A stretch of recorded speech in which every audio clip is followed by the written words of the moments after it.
Who will advise Mark Davis in choosing the next head coach of the Raiders? Well, we have that answer. After taking Herrick's advice and hiring McDaniels and seeing everything go wrong, now Davis will have other advisors and no, we will not have a former Patriots coach. Would it be too much to ask for this not to happen again? But before we continue, leave a like and subscribe to the channel. Only here you will have the latest Raiders news carefully selected by our team. Former Raiders CEO names 2 primary advisors to Mark Davis in his search for the next Raiders head coach.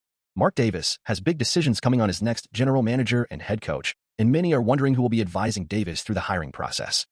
2 years ago, Davis leaned heavily on 82-year-old Ken Herrick, which led the team to hire Josh McDaniels, and we know what happened, to the disappointment of some fans.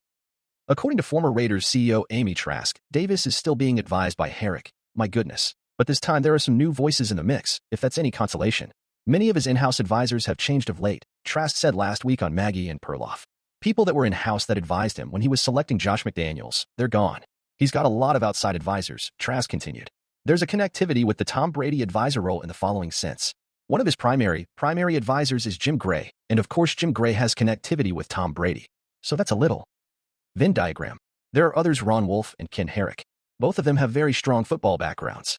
Mike Ornstein is an advisor, so he does have advisors outside the building. One of the questions that no one seems to know the answer to right now is, who is Davis really going to listen to? Herrick presumably won't have the same role that he did when the Raiders hired McDaniels. Rumor has it that he didn't even ask McDaniels about what went wrong in Denver in those interviews. That reported detail and the fact that McDaniels ended up being a terrible head coach should be enough to disqualify Herrick from having a strong hand in the team's latest coaching search. As for Jim Gray, he is an accomplished sportscaster. But is there any reason to believe he understands how to build a football team? Tom Brady was a great quarterback in the league for a lot of years, but many believe he played a role in the decision to bring McDaniels to the Raiders.